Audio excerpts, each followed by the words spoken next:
How do you honor American heroes? By erasing their names to bring back Confederate traitors? Let's expose the disgraceful truth behind the Pentagon's Confederate name restoration scheme. Thank you. Mr. Secretary, earlier this month, you announced a plan to change the name of 3 Virginia military bases to restore the names of Confederate-era generals on those bases.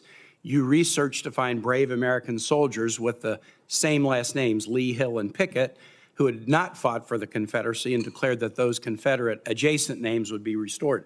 The problem is that you had to strip away the names of 4 amazing people that the Pentagon and local communities had chosen to honor at the Virginia bases. Van Barfoot, he was a Mississippi native, Mr. Chair, who came to Fort Pickett in the early 40s to train for war. He fought all over Europe in World War II. He won the Congressional Medal of Honor for his bravery. Leading his platoon in southern Italy, he killed 10 of the enemy, captured 17 more, and escorted 2 wounded Americans 1,700 yards to safety under enemy fire. Stayed in the Army for another 34 years, seeing action in both the Korean and the Vietnam Wars, and being assigned as the Army liaison to the Virginia National Guard at Fort Pickett. Long after he retired, he maintained his tie to the fort and to the Virginia National Guard. I was at the naming ceremony, where this base, to which he had devoted much of his life, was named in his honor. His family was there, and they were so proud. Arthur Gregg served in the Army for more than 30 years, first African-American to reach the rank of brigadier general, first to reach the rank of lieutenant general, began as an enlisted, eventually decided to become a commissioned officer, went to Fort Lee for quartermaster training, quickly rose through the ranks as an instructor, even though he was not allowed to go to the officers' club because of the color of his skin. He finished his career in 1979 as the director of all Army logistics operations around the world. He stayed near Fort Lee in retirement, raised his family there, and was a continuous beloved presence until his death last summer at 96. He was actually at the renaming ceremony with his family in 2022 at this place that meant so much to him. Charity Adams. Charity Adams was an Army officer during World War II, the first African-American woman allowed to join the WACs.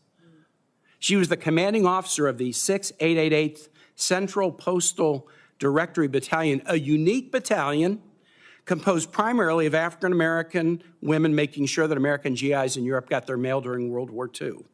Our colleagues Jackie Rosen and Jerry Moran successfully passed a bill in 2022 giving the 6888 the Congressional Gold Medal. Charity Adams was the highest-ranking African-American woman in the military at the end of World War II. Her family was at the dedication of Fort Gregg Adams, named in honor of these 2 trailblazing logistics leaders. They were so proud. Finally, Mary Walker, the only woman ever to receive the Congressional Medal of Honor. She graduated from Syracuse Medical School in 1855. She tried to join the Union Army as a surgeon, was turned away because she was a woman. But the need was so great, she eventually got hired at a military hospital in Washington and then was deployed as an Army surgeon with the Army of the Cumberland and the 52nd Ohio Infantry, becoming the first female surgeon in the U.S. Army. She served all over Virginia, including the place where the base is now named after her. She frequently crossed battle lines to treat civilians and even treated Confederate soldiers. She was captured a prisoner of war in Richmond until a prisoner relief president, Andrew Johnson, gave her the Congressional Medal of Honor after the Civil War. Why did you decide that these 4 patriots were not worthy enough to have their names on a base? Well, Senator, as you know, this was never about the names of the bases they were renamed to. So you don't challenge the worthiness? Restoring all bases to their original name, because we're not about erasing history. Okay, you don't care about their military record. You wanted to restore the Confederate names. When you called the Gregg family to tell them that their dad's name was no longer going to be on the base, what was their reaction? Senator, the Army notified them of that. You didn't call any of the families, and I've spoken with the families, and the families were called by the press. That's how they learned about this. They learned about it from the press. You didn't call the Barfoot family, the Gregg family, and you didn't call the Adams family. I told the families I'd ask you about this today. In fact, 2 of General Gregg's granddaughters, Avery and Sydney, are right here in the audience, and I want to ask you this as I close. While you announced that these brave men and women's names would be stripped from the Virginia bases, no orders to that effect have been received by the base commanders. In light of the patriotic service of Van Barfoot, Arthur Gregg, Charity Adams, and Mary Walker, I'd like to ask you simply not to issue the orders changing the names of these Virginia bases. These families, my Commonwealth, are very proud of these heroes, very satisfied with these names, and ask you not to change them.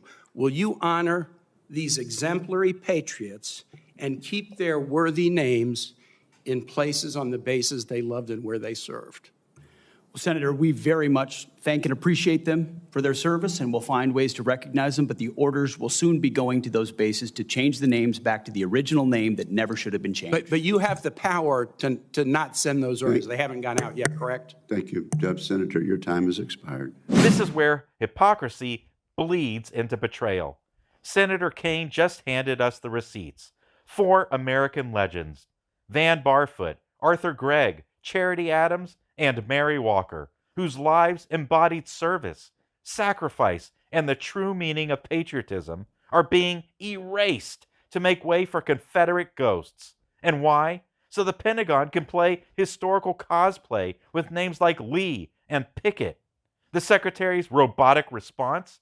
We appreciate their service. Really?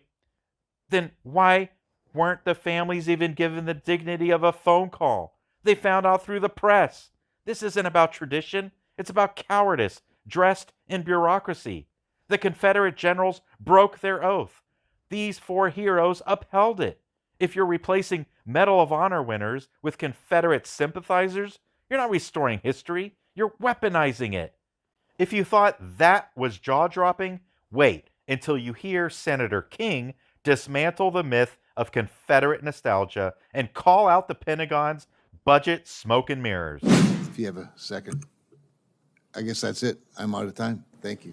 Thank you very much, Senator Kramer. Senator King. Mr. Secretary, I'm somewhat puzzled. I grew up in Virginia where Robert E. Lee was revered. I think when I was a kid, his birthday was a school holiday. But as I grew older and learned more about American history, I learned that he fit the classic definition of a traitor. He took up arms against his country. He broke his oath as a member of the United States Army, which he took upon entering his career at West Point. Why are you going through these incredible gymnastics, finding current soldiers or other soldiers to rename? And you slipped a minute ago. You said we're returning these bases to their original names. Robert E. Lee, leading general of the Confederacy, Pickett, the other names. Why are you doing this? I don't understand what the motivation is to rename bases for people who took up arms against their country on behalf of slavery. What possible motivation can there be for this? Who is telling you to do this? Who is urging you to do this? Senator, the veterans and service members across the country who have deployed from Fort Bragg or Fort Benning or Fort Hood or Fort Pickett, there's a legacy, there's a connection to those bases and to those places, to what they trained for there, what they did for, and what they came home back to.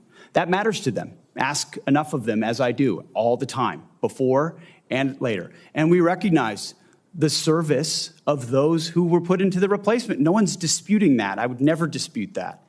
What we're looking at is erasing history, erasing names, erasing base names that service members are tied to. Talk to people that serve at Bragg. Ask people that serve at Fort Bragg or Fort Benning if they like the fact that the names have been returned. And to a man and to a woman, they will tell you, thank God we're back to Fort Bragg, and thank God we're back. And thankfully, because so many men and women in this country have served, there's a Benning and a Bragg and a Pickett and a Hood has a Silver Star or a Medal of Honor that we could rename the base to because of the limits of what Congress allowed us to do. So this is something we've been proud to do, something that's important for the morale of the Army, and those communities appreciate that we've returned it back to what it was instead of trying to play this game of erasing names. We're not erasing history, Mr. Secretary. We're recognizing history and recognizing that mistakes have been made in this country. The greatest of all was the Civil War, where people took up arms against their country on behalf of the institution of slavery. And to continue the practice of recognizing those people and honoring them by the naming of these bases is, I believe, an insult to the people of the United States. Let me talk about the budget. I don't understand why the budget is coming to us in two pieces. Why not give us an honest base budget instead of putting a piece of it in reconciliation? As I understand it, OMB is saying we're going to have a flat defense budget for the next 4 or 5 years.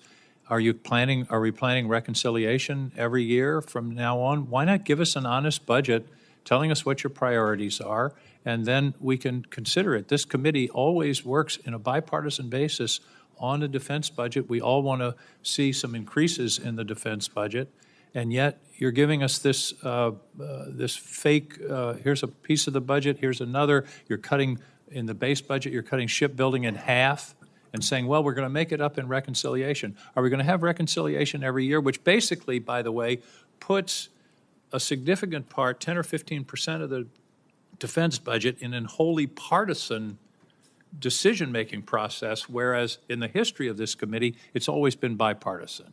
Why are we doing it this way? Senator, from our view, the budget number 961 meets the requirements and threats that we face. And that's not the number. The number is 892.6. You're adding reconciliation. That's my whole point. Why not give us a base budget of 961 or whatever the right number is, what you consider the right number, and then we can operate and make our decisions. Why do it in this bifurcated way that really is fooling the American people about what the defense budget is? We're not trying to fool anybody, sir. It's two bills, one budget. We're working with OMB, and we feel very comfortable with the number of $961 billion. Why don't you give us a straight-up budget for the Defense Department? That's my question. Senator, this is a straight-up budget for the Defense Department, and it's a 13% increase over what Joe Biden gave us. It is a two-part defense budget. Part of it is in reconciliation instead of in the budget that's being presented to this committee. This committee only has a partial review of the budget. I don't understand why we can't have an honest, straightforward budget instead of this son of Oko that you're putting over on us. Thank you, Mr. Chairman. Senator King delivers a takedown for the ages. He demolishes the revisionist romance around Confederate names, calling Robert E. Lee exactly what history demands, a traitor, not a misunderstood general, not a man of his time, a traitor who turned his back on the Constitution to fight for slavery. And what's the Pentagon's reply? Nostalgia and morale. Spare us. Then comes the second gut punch, budget deception. King exposes how the department's playing shell games, slashing shipbuilding and inflating numbers through reconciliation, essentially putting 10 to 15% of military funding into a partisan loophole. This is not budgeting. It's a political illusion designed to evade oversight while selling America a fake defense narrative. A straight-up budget, they claim? More like a straight-up con. And when King calls it what it is, a son of a... That's not vulgarity, that's precision.